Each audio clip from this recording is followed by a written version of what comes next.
48 heures après, on avait fait une landing page, une offre, on avait signé 3 comédiens du Jamel Comedy Club. Nous, on voulait révolutionner le marketing 3D en offrant du 3D à normalement des marques qui ne peuvent pas se le permettre. Et un jour, j'avais mis un post LinkedIn en disant voilà, je vais donner un document qui retrace ce qu'on a fait sur les 3 derniers mois, des process, etc., qui ont permis à des agences qui faisaient 20K d'ajouter 50K supplémentaires en 3 mois. Il y a un top voice LinkedIn, il a republié mon post. Regardez.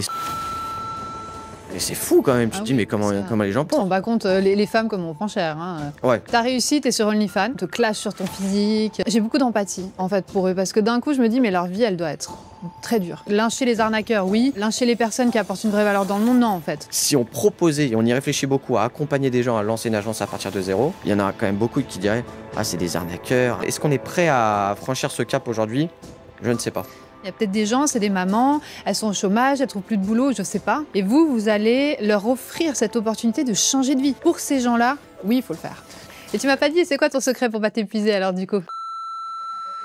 À 15 ans, il lance son premier business. À 23, il revend sa première agence. Entre-temps, 30 pays, 3 boîtes, un cap, le million. Ce prodige s'appelle Émilien Nebout. Un des coups qu'il a signé, 90 000 € en 15 jours. Pas de pub, pas de buzz TikTok, juste un système millimétré. Il va vite, il encaisse, il repart, toujours plus affûté, toujours plus rentable. Et depuis le début, Damien avance avec lui. Associé, frère d'ambition. Aujourd'hui, avec Smoothwave, son ovni créatif, il a généré plus de 560 000 € de ROI pour ses clients. Du viral qui vend en masse. Dans cet épisode de Business et Dolce Vita, Émilien révèle comment transformer une idée en business à 6 chiffres, à une vitesse que personne ne croit possible, sauf lui. Émilien, comment tu décrirais ce que tu fais, ton travail, ta vision, ta mission? Écoute, je me considère juste comme un entrepreneur chill, un jeune homme qui essaie de construire sa vie petit à petit. On fait nos business avec mon associé Damien, on voyage, on essaie de kiffer et surtout faire le million, c'est l'objectif. Mais voilà, pour l'instant, on passe par plein de différentes phases et ma vie, c'est principalement m'entraîner, je fais mon sport, je bosse la journée et on voyage. Et pour l'instant, c'est le kiff, tu vois. On adore. Ouais, c'est vraiment ce que je voulais faire, donc je kiffe pour l'instant. Il y a encore de belles années devant moi, j'espère. Et voilà, c'est la détente, quoi, tu vois. Trop bien. Et à 15 ans, tu as lancé ton premier business. Ouais. Qu'est-ce qui te pousse à ce moment-là à lancer ton premier business? Est-ce que c'est une envie de liberté? Est-ce que c'est une envie d'aller voir qu'est-ce que tu peux trouver derrière? Qu'est-ce qui se passe? Écoute, j'avais des parents qui m'ont quand même formaté sur une éducation sévère, bien mais sévère. En fait, mon père, il m'a dit, à 14-15 ans, tu vas venir bosser avec moi. Lui, il est directeur d'un magasin, grande chaîne de magasins, et il m'emmène au dépôt. Donc vraiment sur la partie où tu sais, tu portes les frigidaires, tu descends les machines à laver, tu charges dans les voitures des clients, etc. J'ai fait ça 2 mois l'été. Il m'a dit, tu iras pas au foot avec tes potes, etc. Tu vois. Ça m'a frustré. Je suis rentré chez moi les soirs, etc. Et je commençais à regarder YouTube. Il y avait Yomi Denzel qui parlait de dropshipping à cette époque-là. Et l'été d'après, j'ai dit, je travaille pas. J'ai dit, j'essaie de monter un business, j'ai commencé comme ça. Et après, tu vois, j'ai fait dropshipping, j'ai fait du resell Vinted. J'allais dans les friperies à Lyon acheter des t-shirts, je les revendais sur Vinted, etc. Et puis maintenant, bah, ça va faire plusieurs années, tu vois, que j'ai fait différents business en ligne. Mais la base, c'est de la frustration. Et c'est l'envie de ne pas rester dans ce système-là et qui me convenait pas, tout simplement. Super intéressant. L'initiative, quoi. Et c'était quoi ce premier business alors? Et bah, premier business, c'était dropshipping à 15 ans. Je vendais à l'époque des câbles HDMI qui redirigeaient vers ton iPhone. Tu pouvais diffuser l'écran de ton iPhone sur ta télé. Il n'y avait pas les télés connectées à l'époque, tu vois. Je suis pas vieux, mais ça n'existait pas encore. Et j'ai commencé par ça. Après, je me suis arrêté. Après, j'ai fait un peu de Vinted, un peu de ci, un peu de ça, jusqu'à arriver au modèle agence qui me convient depuis un peu plus de 4 ans maintenant. Et sur lequel on s'épanouit avec Damien, on kiffe ce qu'on fait, on apporte de la valeur au marché, à l'économie, aux entreprises. Mais le tout premier, c'était le dropshipping. Intéressant. Et en parlant de voyage, donc tu as fait là 30 pays. Ouais. Énorme. Environ, cool. ouais, c'est ça. Ouais, environ.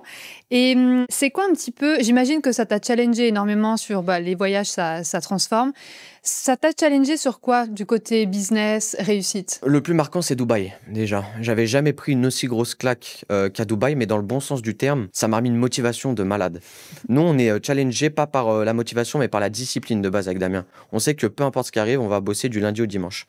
Mais Dubaï, c'est une alchimie, c'est une atmosphère. Tu vois que des gens qui ont plus réussi que toi. Et c'est une matrix où en fait, tu as tout le temps envie de bosser.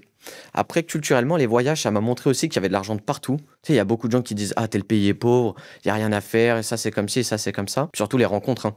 Tu vois, on était à Bangkok, on était au Brésil, là on est à Dubaï, on était au Canada. Tu vois, tu vas être partout, tu parles à des entrepreneurs, tu rencontres des chefs d'entreprise.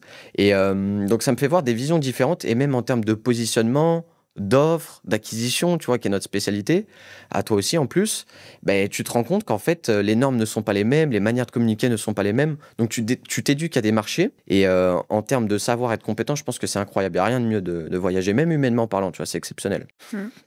J'adore ça, moi. Complètement. Et il y a un truc que j'aime bien chez toi, c'est que tu passes à l'action, mais à une vitesse assez hallucinante. Et on est dans un monde quand même où les gens ont du mal à passer à l'action. Et toi, avec ton associé, justement, vous êtes les gars, ok, là, on y va. Ouais. Est-ce qu'il y a un moment donné où cette rapidité d'exécution, elle vous a évidemment, alors, apporté plein de positifs, mais est-ce qu'elle vous a aussi apporté du négatif? En gros, est-ce que vous avez perdu des deals? Est-ce que peut-être le syndrome de l'objet brillant, un petit peu? Complètement. Alors, je pense pas que ça soit des erreurs ni des regrets.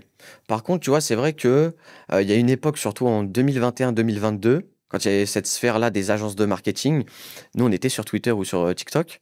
On voyait un mec qui disait j'ai réussi à faire 10 000 € en 30 jours avec ce business-là. Ok, en 48 heures, on me faisait une landing page, une offre, on allait prospecter dessus. Il y a une anecdote où un jour, on a rencontré un gars qui avait une agence TikTok qui faisait les montages short, tu vois, il mettait les sous-titres. 48 heures après, on avait fait une landing page, une offre, on avait signé 3 comédiens du Jamel Comedy Club. Mais juste parce que nous, il n'y a pas de zone de confort. Mais attention, l'objet brillant, il est dangereux. Tu peux pas être partout. Ça va vraiment t'apporter, alors potentiellement, oui, de l'argent, mais pas de stabilité. Tu vas pas devenir un expert dans ce que tu fais. Mais au moment et à l'âge où on était, ça a été formateur. Donc, je nous remercie d'un côté d'avoir fait ces erreurs-là, parce que tu apprends quand tu fais des erreurs. Mais c'est vrai que, voilà, quand tu vends et du site, et du TikTok, et de l'acquisition, et des réseaux sociaux, tu es un expert nulle part. Ouais, Mais c'est pas des regrets. Parce qu'au final, on s'est confronté à plein de personnes, à plein de marchés. Et en termes de compétences, c'est comme pour les voyages, tu apprends toujours. Et du coup, bah, tu peux te familiariser avec plein d'univers différents, etc. Mais bon, à refaire, peut-être que je ne le referais pas, si j'avais le choix. Mais maintenant, je pense que ça nous a beaucoup servi. Donc, ouais, je nous remercie d'avoir tenté ces petits trucs-là un peu pirates, tu vois. Ouais. Tu peux aller partout en 48 heures. Les gens pensent vraiment qu'il faut tout le temps une offre, une landing page. Oui, quand tu es un petit peu positionné, etc. Mais pour des gens qui ont 17, 18, 19 ans qui veulent se lancer, essayer, t'as pas besoin de passer un mois à faire du site, un logo, une offre. Hein. Pas du tout. Tu Je testes connais le marché et plein puis de tu gens verras. qui ont fait le million sans site web. Exactement. Ouais. Et au final, bah voilà, c'est du positionnement. Un site, bien sûr que c'est mieux, tu vois. Mais n'importe qui peut commencer avec une offre, un nom, un positionnement, et puis voilà, quoi. Du coup, j'ai 2 questions qui viennent de ça, parce que moi, la rapidité d'exécution, enfin, les gens mous, j'ai horreur de ça, tout ce qui est la mollesse. Ah. Je vois dans des programmes, ils mettent 3 mois peut-être pour signer le premier client. Moi, c'est un truc, ça me rend chèvre. Et vous avez ce côté, ok, rapidité. Donc, la première question, c'est comment on ne s'épuise pas quand on est autant à bosser comme ça, parce que vous bossez comme des oufs. Le faux. Et deuxièmement, est-ce que tu penses, ça qui m'intéresse, parce que là, vous étiez jeune, vous avez appris plein de compétences, donc du coup, il n'y a pas ce thé vraiment de l'expert qui s'est fait, aujourd'hui en tout cas, mais vous connaissez 1 milliard de trucs qui font qu'aujourd'hui, vous êtes un petit peu expert dans énormément de choses, et ça, c'est super intéressant. Et on y reviendra surtout sur l'acquisition client aujourd'hui, qui est vraiment votre spécialité. Est-ce que tu penses que si vous aviez mis la même énergie en prenant un truc et en mettant vraiment tout votre focus sur cette spécialité-là, vous en seriez au même niveau de vie, même qualité de vie, même chiffre d'affaires ou autre? Je pense pas, je pense qu'on serait quand même plus loin. Si tu prends un sportif qui démarre dans un sport et qui reste 10 ans dedans, forcément, il a plus de chances d'aller très loin qu'un sportif qui change toutes les années de sport, tu vois. Maintenant, on le savait pas et tu peux pas le savoir avant de tester, mais je suis d'accord avec toi que le vrai step qu'on a eu et qu'on a vu, c'est quand on est resté sur notre agence qu'on a revendue dernièrement. On est resté 4 ans à faire que de l'acquisition et après améliorer nos offres, notre expertise, etc. Mais du coup, tu deviens vraiment un expert ultra spécifique. Là, c'est vrai qu'on connaît beaucoup de domaines, ce qui nous permet de parler avec quasiment n'importe quelle personne qui fait du business en ligne, que tu fasses de l'e-commerce, de l'agence de marketing, du branding, peu importe. Mais l'expertise où on est très fort, comme tu as dit, c'est l'acquisition. Mais je pense que non, on serait beaucoup plus loin, on aurait un niveau de vie plus haut.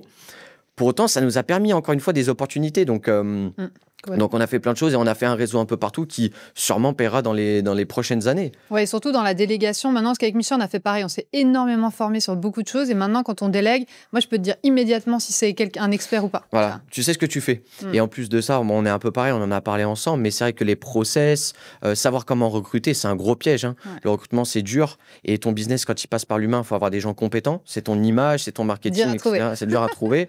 Et nous, c'est dans ça où on a été très bon et où on est très bon. C'est que demain, on peut dire à quelqu'un, on peut accompagner, conseiller quelqu'un sur comment tu lances une agence de zéro en recrutant directement les bonnes personnes avec les bonnes compétences. Et ça, c'est une force pour n'importe quel business. Ouais, ça, on va y revenir parce que ça Ouais. m'intéresse. Mais comment on fait pour pas s'épuiser? Comment on scale? Comment vous avez fait pour scale sans vous épuiser? Et bah déjà, on est deux. Damien, il m'épaule et je l'épaule. On est très complémentaires, un peu le yin et le yang en termes d'image. C'est quelqu'un qui a une faculté à rester concentré sur des heures infinies. Il peut bosser 17 heures par jour devant un PC, etc. Moi, j'ai moins cette compétence-là. Peut-être je vais être 3 heures focus, tu vois, et je vais bouger. J'ai beaucoup d'énergie, tu vois. Donc, lui, il arrive à plus canaliser ça. Mais du coup, quand je vais avoir un gros flux d'énergie et de concentration, ultra productivité, lui, il va être plus technique, etc. Et on a su recruter, encore une fois, les bonnes personnes. Et on s'est beaucoup fait épauler. On a pris des coachs aux États-Unis, etc. aussi. Donc, tu vois, c'est un mélange de beaucoup de process, de beaucoup de questionnements, beaucoup d'erreurs aussi, et qui font que aussi notre scaling, il a été mesuré. On n'a pas fait des 0 à 100 cas par mois, tu vois. On a vraiment passé 0, 10, 10, 30, passer le 50, et après le 50, tu comprends les autres. Voilà, c'est ça, on a vraiment maîtrisé, on a passé des étapes, et aussi le positionnement, j'en parle beaucoup, mais c'est super important, qu'on a eu, qui a fait que le scaling, il a été beaucoup plus maîtrisé, parce qu'on a compris notre offre, on a compris notre marché, on a compris qui étaient les bons interlocuteurs, ce qui fait qu'on pouvait pricer plus cher, et donc avoir une scalabilité sur des lois économiques beaucoup plus mesurables. C'est ça le scaling, c'est comprendre à qui tu vends, combien tu le vends, et maîtriser tes coûts. L'acquisition, finalement, tu peux acquérir plein de clients. S'ils se perdent et que tu n'as pas de LTV, ça sert quasiment à rien. Donc, ce scaling-là, ouais, il a été bien maîtrisé et c'est ça qui nous a permis d'arriver à où on en est aujourd'hui. Trop bien. Et travailler à deux, c'est pas toujours facile. Vous, ça se passe bien. Mais comment vous avez fait pour séparer? Est-ce que vous avez exactement les mêmes compétences et vous faites les mêmes choses? Ou est-ce qu'au contraire, toi, tu fais A et Damien fait B? Damien, il fait A, moi, je fais B. Okay. On n'a pas du tout les mêmes façons de faire, mais on a un cerveau qui est... En fait, on a du mimétisme. Déjà, c'est mon associé, c'est mon frère, c'est mon meilleur ami. C'est vrai que nous, il n'y a pas de différenciation. On a tout fait ensemble. En plus, on s'est rencontrés sur Twitter, donc on n'est pas des amis de base. Hein. Et on a vraiment créé une relation. On a vécu des choses qui sont indéniables. Et j'espère en tout cas que ça, on ira jusqu'au bout ensemble et j'y crois plus que tout. Mais on a deux profils différents. Damien, il a un profil plutôt technique.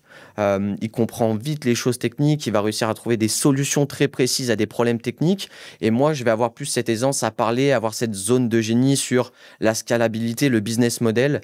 Et Damien a cette faculté-là aussi de comprendre très vite les choses et de mettre à exécution ce que moi j'imagine. Donc c'est vrai que je peux prendre un tableau blanc, dessiner, ok, on peut faire comme ça, comme ça, comme ça. Et lui, il va dire, ok, on solutionne ce problème de telle manière, etc. Tu fonctionnes comme ça, toi aussi? Ouais, alors avec Micha, au début, la complexité, nous, c'est qu'on a un couple. Aussi, ouais. Donc, ça fait 10 ans qu'on est ensemble, là, on va fêter les 10 ans, ça fait 6 ans qu'on a la société. Donc, au départ, ça a été méga dur de travailler ensemble. Franchement, on en rigole parce qu'aujourd'hui, c'est drôle. Bah, en fait, moi, je viens du droit, hein, donc je suis la nana hyper carrée, tu vois. Genre, c'est vraiment les deadlines. Pour moi, il y a le mot dead dedans. Donc, les deadlines, on les respecte, on n'est pas en retard, tu vois, on apporte une valeur de ouf à nos clients, etc. Et Micha aussi, donc on est vraiment complémentaires. Le truc, c'est que lui, il est plutôt sur tout ce qui est technique. Déjà, moi, pas du tout. Donc c'est bien, on se complète. Et aussi, c'est vraiment, tu vois, c'est le créatif. Il a été chocolatier au départ, en Suisse. Après, il a été dans la photo, la vidéo. Maintenant, il est dans l'IA, l'automatisation. Donc, il a vraiment une autre manière de penser. En gros, on a compris qu'on n'était pas à la même séquence quand on travaillait. C'était juste une question de séquence. Donc au départ, ouais, ça a été compliqué. Mais comme on dit toujours, heureusement qu'on s'aimait fort. Sinon, ça n'aurait pas tenu, clairement. C'est vrai que c'est particulier, le couple. Ouais, franchement, ouais. Oui, parce que en fait, tu casses un petit peu... ton perso et le pro va dans le perso. À un moment donné, t'es obligé. Hein, au début, tu dis mais non, t'inquiète, le pro, machin et tout. Ça reste pro. Non, à un moment donné, il va dans le perso. Mais en fait, on a réalisé tous les deux qu'on était en fait un équilibre. Tu vois, un peu comme vous deux. Genre, lui, il a des compétences que moi, j'ai pas, ou moi, j'ai des choses que lui, il a pas. Et donc, ça crée cet équilibre. Mais aujourd'hui, ce qu'on a fait, parce qu'au départ, l'erreur qu'on a fait, c'est qu'on s'est tout formé de la même manière. Donc, on s'est formé sur le marché américain aussi. Que le marché américain. Et du coup, on avait les mêmes compétences. Donc, en fait, on était interchangeables. Et ça, c'est l'erreur, tu vois. Je suis totalement d'accord. Voilà, parce qu'après, on se marchait dessus. Et donc, ce qu'on a fait après, c'est qu'on a séparé. Moi, j'ai fait A, lui, il a fait B. Et maintenant, tu vois, on travaille très bien ensemble. Et ben, c'est la même psychologie quand nous, on recrute des personnes. Sa zone de génie. Si tu as une zone de génie et que toi, tu es très bon dedans et que tu recrutes des gens qui sont très bons dans leur zone de génie, vous empiétez pas les uns sur les autres. Vous avez vos compétences, vos appétences. Et c'est ça qui fait que tu peux performer en duo, en équipe, en team, peu importe. Et le problème de beaucoup de personnes qu'on a rencontrées sur des duos à l'étranger, c'est que c'est les mêmes. C'est même sur la façon de parler, sur la façon d'être, sur la façon de bosser, sur la façon de comprendre, sur les compétences. Mais tu peux pas être tout le temps comme ça parce que ça va créer de la frustration, possiblement de la compétitivité, tu vois. Alors c'est bien la compétition parce que ça te challenge, mais il faut que ça reste sain. Donc le modèle que vous avez en couple, bon nous c'est en amitié avec Damien, tu vois, mais c'est puissant, hein. Nous on habite ensemble, on travaille ensemble, on voyage ensemble, on connaît nos familles, etc. Et puis on a une relation très très très fusionnelle. Il connaît tout de moi, je connais tout de lui de A à Z. Ça se voit. Tu vois. Donc c'est particulier, mais nous on adore ça. Ouais, c'est beau. Franchement, c'est beau. Donc, ouais, la solution, c'est vraiment quand on veut travailler à deux. Bah, si c'est en couple, faut faire attention que ça casse pas le couple, franchement, parce que c'est dommage. Et si c'est une amitié, il faut faire attention, pareil, hein, mais de pas se faire avoir, entre guillemets, quoi. C'est vrai. Et tous les amis ne sont pas faits pour s'associer. Déjà, faire du business, c'est particulier. Faire des business avec des amis, c'est encore plus particulier. Nous, la chance peut-être qu'on a eue, c'est qu'on ne se connaissait pas avant. On a commencé par le business, on est devenus amis, et pas l'inverse. Donc déjà, il y a des normes, des comportements, etc., qui sont pas ancrés dans tes habitudes, puisque tu connais pas la personne en face. Tu te restreins à bosser d'une certaine manière, et c'est pas plus mal, je pense, pour développer une plus belle amitié par le business plutôt que l'inverse. Ouais, complètement. Et je sais que tu es passé par des moments pas faciles avec des contrats qui tombent à l'eau ou même des arnaques. Ouais. Comment on se relève d'une arnaque ?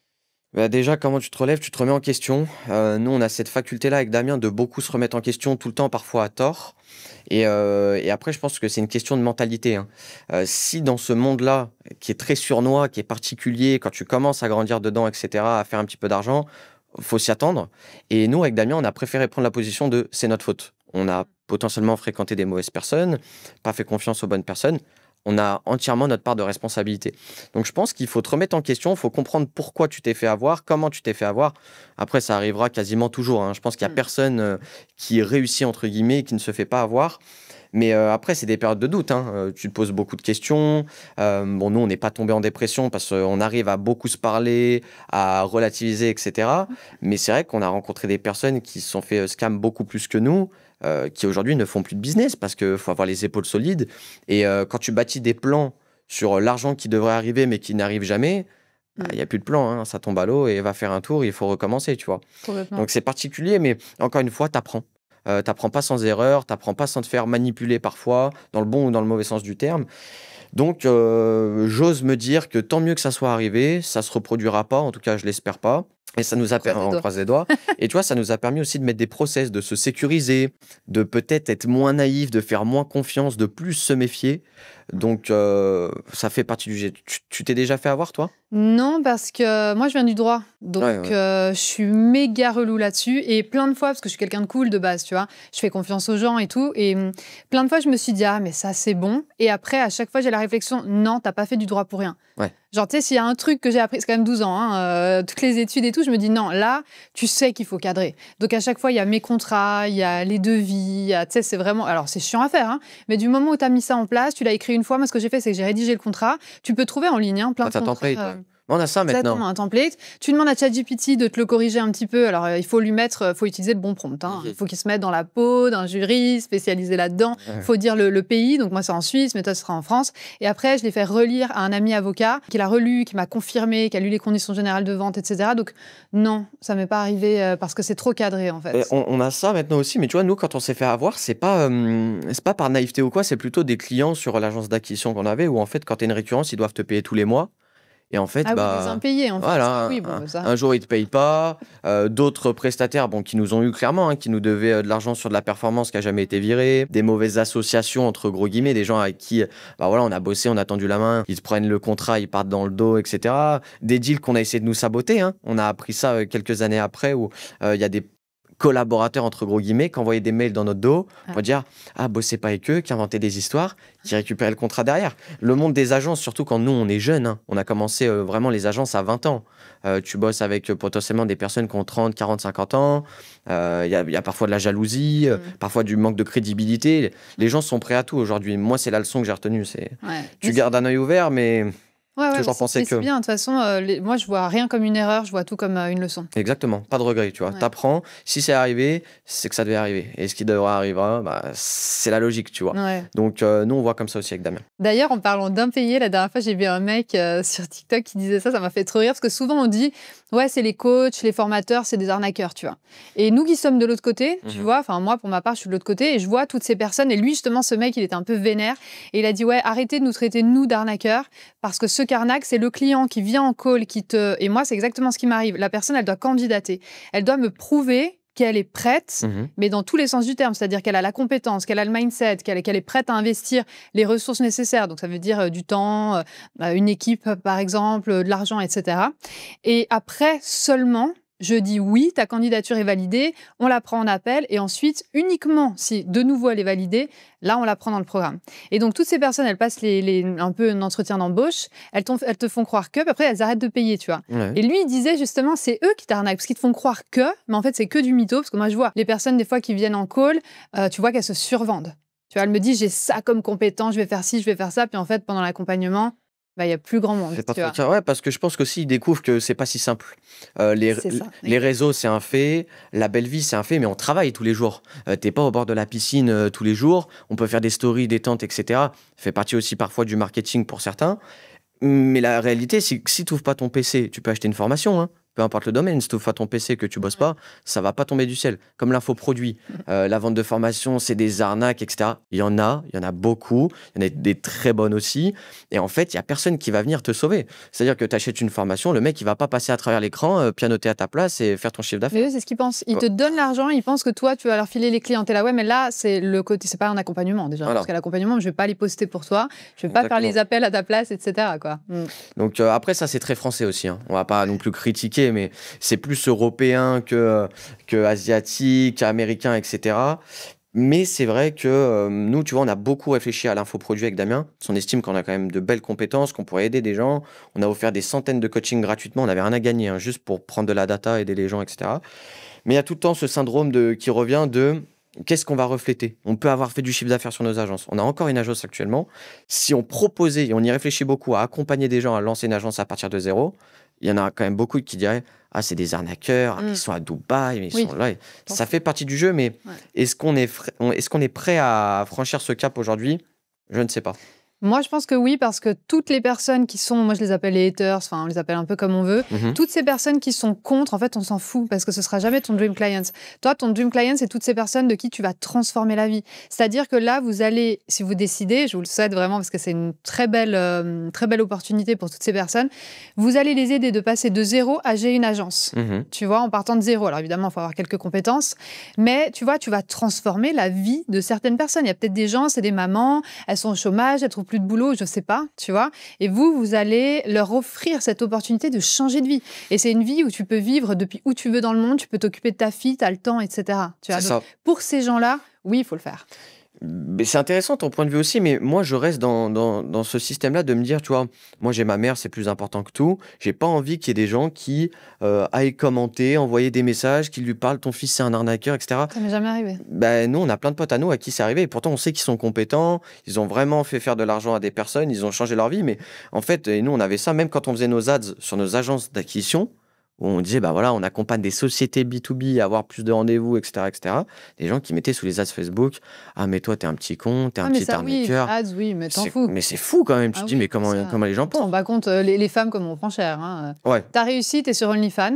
Immédiatement, t'es sur OnlyFans, ou sinon, t'as un sugar daddy. Ouais, t'es managé par un homme. Ouais, ah non, mais c'est sûr, tu vois. Et puis après, on te clash sur ton physique, des trucs, mais ouais, c'est le jeu. Après, toi, t'es une femme forte, mais c'est vrai qu'il faut quand même avoir les épaules hein, pour ce monde-là, ce qu'on disait tout à l'heure. Ouais, c'est pas facile. Hein. Les gens sont prêts à tout, la jalousie, et puis ils veulent ta vie, tu vois. S'ils disent ça, c'est que finalement, ils ont quelque chose qu'ils veulent de toi. Donc, peut-être moi, j'ai compris les haters, ce que c'est. Déjà, premièrement, c'est des gens, ils ont toujours une photo de chat. C'est-à-dire qu'ils s'assument pas.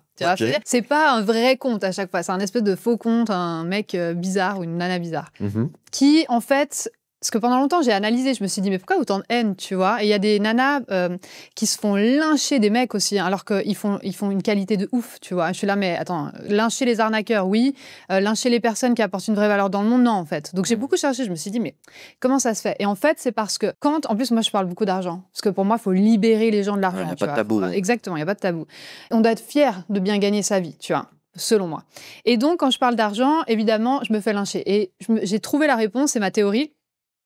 C'est que ces gens-là, quand tu leur dis tu peux gagner 10 000 euros, qu'importe, en fait, c'est trop dur pour eux de se dire si c'est vrai ce qu'elle dit, c'est-à-dire que moi, j'ai fait quelque chose de faux dans ma vie. En fait. C'est-à-dire que là, ma vie, je fais une erreur fondamentale, c'est de rester dans ma petite ville, je sais pas où. Dans la zone de confort. Ouais, et dans un job qui me plaît pas, en plus que je suis frustrée, parce que souvent ces gens-là, ils sont frustrés, tu vois.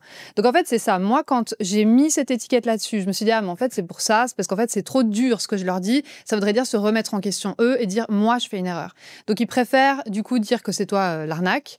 Ben, j'ai beaucoup d'empathie, en fait, pour eux, parce que d'un coup, je me dis, mais leur vie, elle doit être très dure, tu vois, elle doit être hyper frustrante. Et donc, je les laisse dans leur truc, à me critiquer, à me dire que si, que ça, que je m'en fous. Mais c'est déjà beau que tu arrives à avoir ce point de vue où tu te dégages de l'aspect mauvais Ouais. et te dire le bien. Mais nous, tu sais, encore une fois, quand on avait notre agence d'acquisition, on avait une offre où on faisait gagner quand même relativement de chiffre d'affaires. On a bossé avec EDF, avec plein de grandes compagnies, etc. Et un jour, j'avais mis un post LinkedIn en disant, voilà, je vais donner un document qui retrace ce qu'on a fait sur les 3 derniers mois, des process, etc., qui ont permis à des agences qui faisaient 20K d'ajouter 50K supplémentaires en 3 mois. C'est pas énorme. Ça fait Ça doit trop les 17 500 euros de chiffre d'affaires par mois. Si tu vends une offre à 5K, voilà, ça fait environ 3 clients. Il y a un top voice LinkedIn qui a 250 000 abonnés. Il a republié mon post. Il a identifié 3 avocats, 3 autres top voice. Regardez ce gamin, c'est un arnaqueur. Comment il peut promettre d'offrir 50 000 euros? Mais j'ai rien promis. J'offre un document où j'apporte de la data, des process qui ont fait que il y a des agences qui ont fait 50K en 3 mois. Excuse-moi, j'ai pas parlé d'1,5 million net dans la poche. Hein. Et pendant une semaine, ça commentait mes posts LinkedIn, ça m'envoyait des messages privés, ça me traitait d'arnaqueur sur la plateforme, etc. Tu sais que tu peux l'attaquer, hein. Ouais, écoute, moi je laisse couler. Tu sais, je me dis, écoute, je suis plus tranquille, je me prends pas la tête sur ça. Non, mais juste savoir qu'on est défendu dans ce genre de cas, là, il y a diffamation. Bien sûr, il y a diffamation. Tu vois, après, ça n'a pas porté atteinte à notre business. Au contraire, moi, j'ai joué de ce buzz-là. Bah oui. J'ai clairement. republié et j'ai apporté la trust qui va avec. Certains process et les gens, après, sont allés commenter. Toi, t'es un rigolo, quoi. Tu vois, t'as 200 et quelques mille abonnés. Oui, parce que ces gars-là, ils se renseignent même pas. Ils vont même pas voir si tu apportes des vrais résultats ou pas. Et puis la facilité, tu vois, il a vu que j'étais un gamin, entre guillemets, à l'époque j'avais 21, 22 ans, voilà, qui osait un petit peu parler d'argent, parce que je suis beaucoup là-dedans aussi. J'étais intervenu en école de commerce une semaine avant, il y a des clients qui avaient fait des vidéos, donc ça crée de la frustration, de la jalousie, c'est de la concurrence pour eux, tu vois. Donc écoute, tant mieux, parle, ça me fait de la pub, quoi. Non, maintenant je vois ça comme ça. Du moment que tu m'insultes pas, pas trop méchamment, je laisse couler, tu vois. Après, ça, c'est un autre débat. Quand tu commences à utiliser des mots un peu plus durs, il y a matière à discuter, quoi. Ouais, complètement. Après, moi, j'ai trouvé un secret vraiment qui est hyper simple pour ne pas que ça me touche, parce qu'évidemment, ça me touche, tu vois, comme tout le monde. Je ne lis plus. C'est-à-dire que j'ai ma community manager, c'est elle qui gère, elle bloque, elle efface. Avant, j'essayais de leur montrer, mais regarde tous les résultats clients que j'ai, tu te trompes en gros, tu vois. Maintenant, on a bloqué, effacé. Et puis, ciao. tu peux prouver. Tant que la personne ne conscientise pas, il y a un problème avec l'argent. Les gens, déjà, ils réalisent que 10 000 euros, c'est impossible pour eux. Mais ce que je peux comprendre d'un côté, parce que c'est vrai que quand tu es dans le salariat sans aucune critique et sans aucun jugement, c'est plus dur de voir les 10 000 euros que les 2 000. Mais quand tu viens ici ou dans le monde, que tu vois qu'il y a des personnes qui font 200 000 euros par mois, 1 million par mois, tu conscientises de ces faits-là. Mais parce qu'encore une fois, nous, on est dedans. Et donc, j'ose même pas leur reprocher de pas réaliser, d'avoir cette haine, parce que au final, ils pensent que c'est impossible, ils pensent que tu es une menteuse et tu auras beau bien prouver, tant qu'ils ont l'idée en tête, tu pourras pas leur enlever cette image-là. Ou en tout cas, il faut vraiment être apte à évoluer, avoir l'esprit ouvert et se dire, ok, peut-être que je me trompe, mais c'est combien de pourcentage qui font ça? Ouais, 1%? perdre de temps, perdre d'énergie, complètement. Comme tu m'as dit tout à l'heure, ça sera pas tes clients. Voilà. Non. Donc, non, ni tes potes. Ni tes potes, ni rien du tout, il faut les laisser couler et puis voilà. Ouais, complètement. Et tout à l'heure, tu disais justement comme quoi toi, tu voulais faire le million. Il représente quoi pour toi, ce chiffre? Oui, il représente beaucoup de choses. Hein. Déjà, je veux le faire parce qu'on se l'est promis avec Damien. 1 million net chacun. Donc ça fait 2 millions, tu vois. 1 million net chacun, il représente beaucoup de choses. Pour moi, l'argent, c'est pas que les grosses villas, pas que les gros... Bien évidemment, tu me donnes un Urus, je vais pas cracher dessus, j'adorerais l'avoir, tu vois. Mais l'argent, c'est juste, par exemple, moi, je suis combattant de MMA amateur à côté. C'est pouvoir aller faire un camp, m'entraîner pendant 3 mois, le payer cher, avoir des bons coachs, avoir un bon système de vie, c'est vouloir partir même à Cuba, faire des activités dans les fermes. Je peux le faire car j'ai l'argent qui me permet d'y aller. Damien, c'est son rêve d'aller au Japon. Pour l'instant, on se dit on n'y va pas parce qu'on veut se faire un vrai mois au Japon, mais vraiment fou. Et ben, je veux lui offrir, je veux qu'on ait accès à tout et pas se poser la question.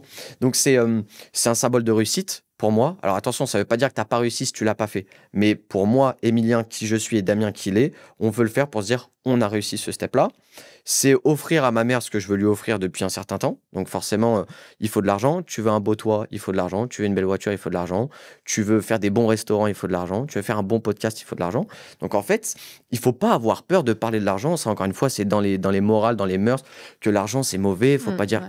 Mais c'est ce qui te fait vivre. Aujourd'hui, il y a quasiment rien qui est gratuit. Hein, donc, C'est une énergie, en fait. c'est une énergie, voilà. Ouais. Donc, moi, je le vois pas comme quelque chose de mauvais et j'ai envie de le faire parce que ça me motive, parce que j'aime l'argent, j'aime ce que ça offre et ça m'a changé sur plein de points. Et tant mieux. Et tant que tu restes un humain, un bon humain, comme j'aime bien dire, qui a ses valeurs, qui reste éthique sur sa façon de faire, qui parle aux gens de la même manière, peu importe le statut social, ben, heureusement qu'il y a de l'argent. C'est ce qui dynamise l'économie, c'est ce qui dynamise le monde. Et tant mieux, tu vois. Moi, j'adore ça et je m'en cache pas. Complètement. Pour le Japon, il faudra demander à Oussama. Apparemment, il y a la meilleure pizza du monde. Mhm. T'en as parlé? Ouais. Les sushis aussi, c'est un grand fan Damien. Ouais. Et les pizzas, lui, il est particulier avec ça. Sa mère, elle a tenu une très, très, très bonne pizzeria dans le nord de la France. Et dès qu'il voit une pâte à pizza, il la regarde, il la lève en l'air. C'est pas de la pâte maison, je la mange pas. Bah alors, Ça, faut y aller. tel ingrédient, c'est pas moi que ça. Il est fou des pizzas, ce gars, tu vois. Trop bien. Parce que Oussama, quand Donc, il m'a dit ça, parce que moi, je suis italienne. Donc, du coup, j'étais là, meilleur qu'en Italie, j'ai envie de voir. À tester. Ouais, le Japon, À c'est un tester. très beau pays. Hein. Ouais. Très, très beau pays. Même économiquement, ils font des choses magnifiques. Mais à tester, bah, peut-être, on y sera Ouais, peut-être peut-être au même qu'on ira moment. ensemble. Bali, Thaïlande, connexion, Japon, Exactement. ça peut se faire. Trop bien. Et quand tu disais que l'argent, ça t'a changé, Ouais. ça t'a changé en quoi? Ça m'a changé. Avant, j'étais beaucoup plus fermé d'esprit. J'avais cette croyance, hein, plus jeune, de me dire impossible de faire 10 000 euros, impossible de vivre de moi-même. Moi, ma lignée, c'était école de commerce, bac plus 5, et je finis directeur d'une start-up ou peu importe. Ta vie tracée. Voilà, je m'étais tracé ça, je sais pas pourquoi, peut-être par représentation ou je sais pas. Au final, déjà, ça m'a ouvert l'esprit. On s'est rendu compte aussi avec Damien que l'argent nous permettait de savoir mieux s'adapter en société. Parce que parfois, tu vas parler avec telle personne, il faut avoir tel discours, telle posture. Après, tu peux être avec des personnes qui sont beaucoup plus détentes, pas dans ce monde-là. Faut aussi savoir enlever cette casquette de savoir parler business, etc. Donc, savoir plusieurs personnalités, bien évidemment, qui te correspondent. On n'invente rien, hein. C'est rester soi-même. Mais l'argent m'a fait progresser sur ma manière d'être, sur ma manière de voir les choses, sur l'accessibilité de lieux, de personnes, etc. Sans argent, sans business, je t'aurais pas rencontré. Par exemple, on ferait pas ce podcast, j'aurais pas l'opportunité de parler à des personnes, etc. Donc, ça m'a changé en bien. Attention aussi à ce que ça peut faire. Parfois, tu peux perdre la tête, tu peux perdre, quitter, etc. Mais je considère que si ça te change dans le mauvais sens, c'est déjà qu'il y avait un truc Il y avait mauvais un en truc, toi. complètement. Tu vois. Ouais. Après, voilà, encore une fois, il y a toujours des gens qui diront « Ah bah, il se la pétait pas comme ça au lycée, ah mais il mettait pas tel vêtement, etc. » Ah oui, tu peux rester le même, on dira ça de toute Voilà. façon. Quand t'as réussi, ça énerve. Donc, Tu mets un t-shirt blanc, tu fais le mec trop humble qui a pas d'oseille. Tu mets du Louis Vuitton, t'es juste un péteux qui veut impressionner. Tu vas en Thaïlande, t'habites en Thaïlande, t'as pas d'oseille parce qu'en fait c'est pour les pauvres. Tu viens à Dubaï, tu veux prouver que t'as de l'oseille, t'arnaques les gens. ouais, vite ta vie, quoi. Au bout d'un moment, voilà. Complexe. Je fais le million, t'es pas content, c'est pareil, t'es avec moi, tant mieux, tu vois. Mais ouais, on est sur la bonne voie, on grandira avec ça. Et puis encore une fois, ça te construit, tu vois. Donc, Ouais, carrément. Et justement, ce business, alors de monter une agence de A à Z, dis-moi tout. C'est quoi ton plan d'action, ton framework, vraiment étape par étape pour monter de A à Z, en partant de zéro, justement. Comment ça se passe? Comment ça se passe? Déjà, il faut solutionner un problème. Faut essayer de comprendre un marché où il y a potentiellement un problème ou alors où il y a des concurrents qui font pas les bons moves. Nous, ce qu'on a fait sur le 3D, on connaissait rien au 3D. Mais on s'est dit, OK, ce type de pub-là coûte très cher. Elles sont délivrées en beaucoup trop de temps et il n'y a pas de révision illimitée. Donc, il y a un trou dans le marché. Il y a un trou dans le marché. On s'est dit, OK, comment on peut solutionner ça? On est allé sonder des prestats, des salariés dans des sociétés qui savaient faire du 3D. On a essayé de comprendre. OK, ils perdent du temps sur tel process, sur telle manière de faire, etc. Et en fait, tu solutionnes et tu crées un nouveau business model propre à un marché qui existe déjà, mais sur une offre qu'il n'y a pas. Aujourd'hui, les vidéos que nous, on vend sur le marché français, elles sont vendues entre 8 et 15 000 euros. Nous, on est capable de les vendre entre 5 et 7 000 euros, parfois même un peu moins cher sur des collabs un peu spécifiques. On les livre en 14 jours quand nos concurrents les livrent en 6 semaines. Et quand ils font 5 révisions, nous, on fait révision illimitée. La Hormozy style. Voilà. Et parce qu'en fait, eux, ils délèguent à des prestats un peu moyens où ils sont pricés trop cher, qui ne processisent pas. Nous, on recrute les bonnes personnes, on les forme de manière très intensive pendant 2-3 mois. Et en fait, derrière, on applique les process. Mais aujourd'hui, j'ai le jargon, mais je ne sais pas faire de 3D. Je ne suis pas capable d'aller devant le PC faire du 3D. Ouais, mais tu as engagé des pros. qui savent le faire. Exactement. Mais en tout cas, sur les process de formation, d'acquisition, etc., on est tellement performant avec Damien, on l'a tellement fait que maintenant, on sait prendre quelqu'un qui est compétent dans un système A, rapporter notre zone de génie, le soulager sur des process de travail qui sont trop longs. Par exemple, parler aux clients, penser créativité, penser script. Non, concentre-toi sur la 3D. Tu es très bon sur la 3D, nous, on va solutionner ça. Tu as du mal sur la créativité. OK, on va prendre quelqu'un sur la direction artistique. Tu pas bon sur le montage vidéo, on va prendre... Et en fait, tu vois, on recrute 2, 3, 4, 5, 6, 7, 10 personnes qui sont très bons dans leur zone de génie, mais qui sont restreints à leur zone de génie, mais qui sont ultra performants, ultra productisés, ultra processisés. Et c'est ça la recette en vrai pour moi. Complètement. C'est ça qui fait que n'importe qui, entre gros guillemets, pourrait lancer une agence sans compétences. Alors bien évidemment, l'acquisition, le scaling, ça c'est propre à chacun. Mais sur le process pur, si tu veux vendre du 3D, si tu veux vendre du marketing de réseaux sociaux, si tu veux vendre du site internet, tu n'as pas besoin fondamentalement de savoir le faire. Elle est là, la virgule, tu vois. Complètement. Donc, étape 1, Dream Clients, qui a un problème qui est douloureux. Donc, toujours la même chose, douloureux, urgent, reconnu. Ensuite, étude de marché. On regarde ce qui se fait sur le marché, on analyse le marché monde anglophone, on regarde aussi le marché français, ce qui se passe, si on a envie de lancer en France. Et ensuite, on casse les prix. On casse à la place de 6 semaines, c'est 14 jours. C'est ça. Et on propose cette offre-là. Positionnement, offre, en fait, c'est tout un... Tu vois, on voit que, par exemple, tu n'es pas une arnaqueuse, tu connais ton sujet, tu vois, tu as compris en 2 minutes ce que j'explique. Bah, c'est le même principe. En fait, c'est dans tout, c'est pareil. Marché, offre, positionnement. Après, tu n'es pas obligé de vendre moins cher. Sur le 3D, nous, on a vendu moins cher parce qu'eux sont beaucoup positionnés sur les grandes marques, grands comptes, etc. Et nous, on voulait révolutionner le marketing 3D en offrant du 3D à normalement des marques qui ne peuvent pas se le permettre. Aujourd'hui, le 3D, il existe chez Coca, chez Monster, chez le PSG, partout sur les grandes marques, les grandes sociétés, moins accessible aux startups, aux SaaS, etc. Et en fait, il n'y a personne qui leur offrait ça parce que tous les coûts étaient trop élevés, puisqu'encore une fois, ils sous-traitent, etc. Donc, trop dans le marché, voilà. Rempli avec Vu que nous, on a internalisé, on s'est positionné sur une branche de marché, en France en tout cas, qui est ce créneau-là. En Thaïlande, on n'a pas le même positionnement du tout, parce que ce n'était pas le même marché. Et on aime beaucoup faire ça aussi. Changer le marché en termes de positionnement international, avec la même entité d'agence, mais pas le même branding, pas les mêmes offres, pas les mêmes tarifs, pas les mêmes procédés. Comment vous faites pour casser les prix comme ça ? On internalise le service tout simplement. Comme j'ai dit, la plupart sous-traitent à des freelances qui sont très chers, pas processisés, qui ne sont pas dans leur zone de génie. Nous, on fait forcément baisser les coûts de nos équipes puisqu'elles sont internes. Donc elles sont salariées entre guillemets chez nous, elles bossent exclusivement avec nous, ce qui fait que les coûts sont plus faibles. Tu ne payes pas par projet, tu payes par mois. Donc forcément, derrière, tu as des coûts qui sont plus light et toi, tu peux revendre moins cher. Et aussi, ils se gavent. Les autres agences de 3D, ils font 80% de marge sur ce qu'ils vendent. Tu vois, quand ils vendent à 10K, ils payent ça 1500, 2000 balles. Après, tant mieux à eux, hein. Nike revend des baskets à 200 € qu'ils vont faire à 10 €. Ça, c'est le business, encore une fois. Maintenant, nous, on n'a pas pris ce parti pris, du coup. Et pour l'instant, qui paye très bien en France. Trop bien. Et puis voilà, mais tout le monde pourrait le faire. Ouais. Et justement, tu parlais de peut-être lancer un accompagnement pour aider justement les personnes qui veulent lancer leur agence aussi. Où ça en est, cette réflexion? Donc, depuis tout à l'heure, quand on en a parlé, ça fait quoi, 15 minutes? Ce serait intéressant, en tout cas. Ce serait quoi un petit peu la sélection? C'est pour trouver les pépites, parce qu'évidemment, il faut des pépites, accompagner les pépites, sinon ça ne joue pas. Vous avez un petit peu l'œil sur qui c'est qui aurait le bon profil pour lancer une agence qui marcherait bien? Oui, alors déjà, nous, avec Damien, on a je ne sais pas si c'est une faculté ou pas, mais on a tendance à reconnaître les gens curieux, les gens qui vont avoir cet instinct du positionnement, etc. Bien évidemment, ça s'apprend, mais en fait, on a essayé de tendre la main à beaucoup de personnes qui disaient « je veux lancer un business en ligne ». Si tu n'es pas curieux, si tu n'as pas envie de poser les questions, si tu n'as pas envie de t'informer, eh ben, en fait, ça ne marchera pas. Là, on est en train de recruter des stagiaires. On avait une interview avec un meet avec 2 stagiaires avant de venir avec toi. Les mecs, ils étaient là, ils me posaient pas de questions, rien à faire, ils veulent juste le tampon sur le stage. Bah, ça marchera pas, tu vois. Parce qu'en fait, il faut avoir une zone d'envie, il faut vouloir aller plus loin, etc. Donc, oui, on a quand même un flair à reconnaître qui va être plus performant qu'un autre. Pour autant, parfois, c'est trompeur. Tu vois, tu as des gens qui ont des profils très timides dans leur coin, etc. Et ils vont super performer. Mais je pense que déjà, juste le fait d'être intéressé, curieux, d'avoir envie, ça fait 80% de ce que tu peux réaliser après. Comme on l'a dit tout à l'heure, tu prends une format, tu la lis, ça t'apporte rien. Tu la lis, tu t'intéresses. Et surtout, une formation, c'est une boîte à outils. On t'apporte les clés à molette, les tournevis, etc. Maintenant, il faut tourner, tu vois, faut utiliser tes mains pour le faire, tu vois. Bouger, voilà, le meuble, t'es pas sur ChatGPT, tu cliques pas, le meuble, il se crée pas. C'est bien, voilà, pas encore. Donc, peut-être un jour. Mais du coup, voilà, c'est déjà s'intéresser, être ouvert d'esprit, c'est mieux. Et montrer que tu es vraiment intéressé au patron, quoi. Enfin, à la personne que tu as en interview. Pour te donner un exemple que j'ai trouvé hyper marquant, j'ai un petit jeune qui a postulé chez nous pour être copywriter. Et je reçois des messages toute la journée de copywriter, monteur, etc. sur Insta. Et lui, je lui ai laissé sa chance. Bon, après, il venait aussi de quelqu'un que je connais, mais il m'a écrit des textes, donc des exemples.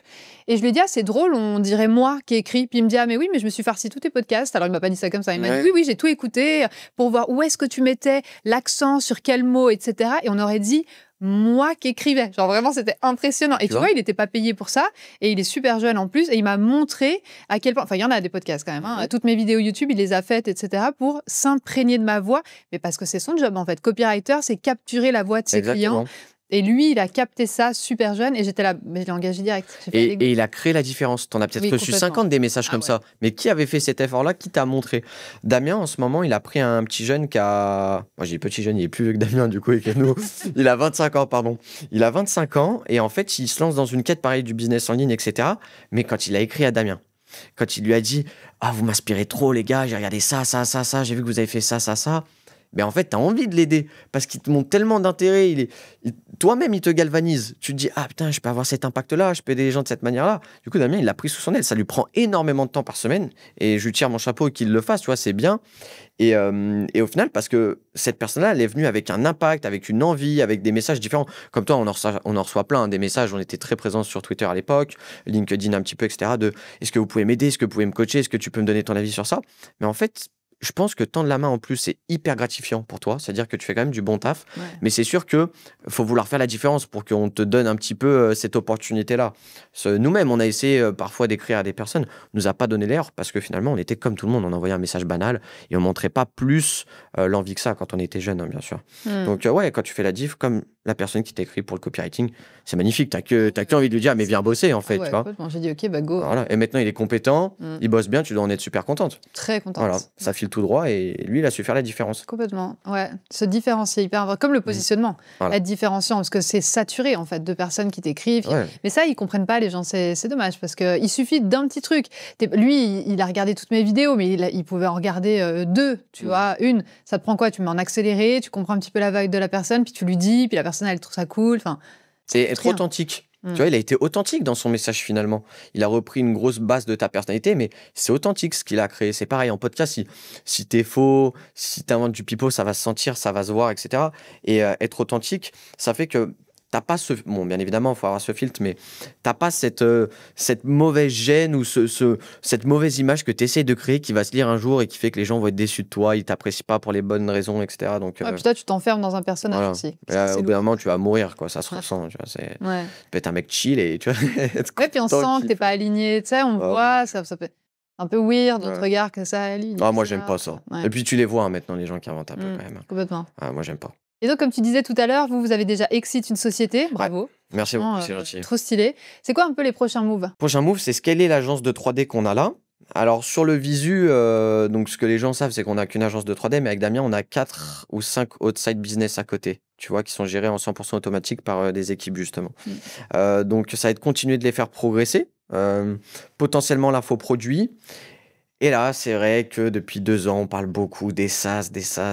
On adore ça, on en regarde tous les jours, on en utilise tous les jours. Là, on est en train de faire un système de dev pour voir certaines technos qui nous intéressent très particulièrement, voir s'il y a potentiellement un marché. Et après, à côté, tu vois, on fait toujours du consulting pour des startups, pour des entrepreneurs, pour des agences, etc. Donc, ça prend quand même beaucoup de temps. Mais là, les next steps, ça va être continuer à scaler notre agence principale, les petits side business qu'on a à côté, potentiellement l'infoproduit, on verra. Et peut-être dans les années à venir, un SaaS. Ça serait ça l'idée. Trop bien, plein de beaux projets. Et tu m'as pas dit, c'est quoi ton secret pour pas t'épuiser alors du coup? Bien délégué, bien recruté. Bien délégué, bien recruté, être droit dans ses baskets sur ce que tu fais, comprendre ce que tu fais et pas hésiter à être accompagné. Mettre son ego de côté tu peux être accompagné. Tous les coachs sont coachés par des coachs qui sont coachés par des coachs. C'est la logique de n'importe qui. Hormozy, il a un coach. Le coach d'Hormozy, il a un coach. Iman Gadzhi, il a un coach. Et en fait, ça fait partie du process. Il y a toujours des gens qui ont mieux réussi que toi. Et puis, d'avoir un Damien. Ça aide pas mal, avoir un Damien. Un Damien dans sa vie. Un Damien dans sa vie, il n'y en a pas beaucoup. Mais utiliser les outils actuels, c'est tout con, mais un bon CRM, une bonne gestion financière, un chat GPT qui est bien programmé. Bon process. Voilà, bon process, comprendre ce que tu fais, mettre les choses en place et pas hésiter surtout à peut-être pendant 1 semaine, 2 semaines, 1 mois, tout processiser. Que ça soit ultra carré, mais que derrière, ça délègue un temps fou. Tu vois, nous, on a du coup 4 ou 5 business. Bon, on bosse quand même 10 heures par jour. Mais t'en as qui ont un business qui font 17 heures et qui ne sont pas aussi efficaces. Le rapport efficacité-productivité, il est ultra important. Et nous, on a appris à se connaître sur ça. Donc maintenant, on comprend comment on est effectif, comment on a cette zone de productivité forte. Puis encore une fois, déléguer, trouver les bonnes personnes. Et c'est ça qui fait que tu as un scaling maîtrisé aussi. Hein. Ouais, complètement. On adore. Donc, c'est pas un secret, je pense que tu connais un peu déjà, mais chacun ses process après, tu vois, c'est propre ça. à chacun. Mais je pense que c'est déjà des bonnes lois économiques. Se baser sur l'économie, comprendre à qui tu vends, combien tu vends, maîtriser tes coûts et avoir de la prédictibilité. Pas facile à dire, mais ultra important dans le business, tu vois. On adore. Trop bien. Merci pour toi, en tout cas. Merci pour la valeur que vous apportez. Merci C'est cool. à toi. C'est cool à voir. Ouais, merci beaucoup déjà pour l'opportunité du podcast. Nous, on suit ce que tu fais depuis un petit moment aussi. C'est très cool. Je pense qu'on aura l'occasion de refaire du contenu ensemble. Peut-être qu'on t'invitera sur l'infoproduit s'il sort pour que tu donnes des conseils, parce que tu as aussi utilisé des process qu'on a utilisés. Et donc, voilà, tu vois. Je pense que la suite va être belle pour nos deux parties, nos deux entités. Trop bien. Et puis voilà. Next time, on se voit à Bali. Bali, peut-être. Trop cool. Come back. On veut tous un Damien dans sa vie. Oui. Moi, j'ai un Micha. Merci. Merci Damien, repars à tes occupations. Ah non, mais... Non, franchement, très bon podcast et tu mets à l'aise. Je trouve que tu mets très vite à l'aise. C'est marrant que tu dis ça parce que mettre à l'aise les gens, c'est ma spécialité. Genre, tu sais, par exemple, les gens, ils viennent en appel de vente. Ils ont un peu peur de se faire vendre un truc. Mais une seconde, je les ai déjà mis à l'aise, on rigole, on aime là, machin et tout. C'est vraiment un truc, ouais. Non, c'était très cool, ultra pertinente les questions et tout. Ouais.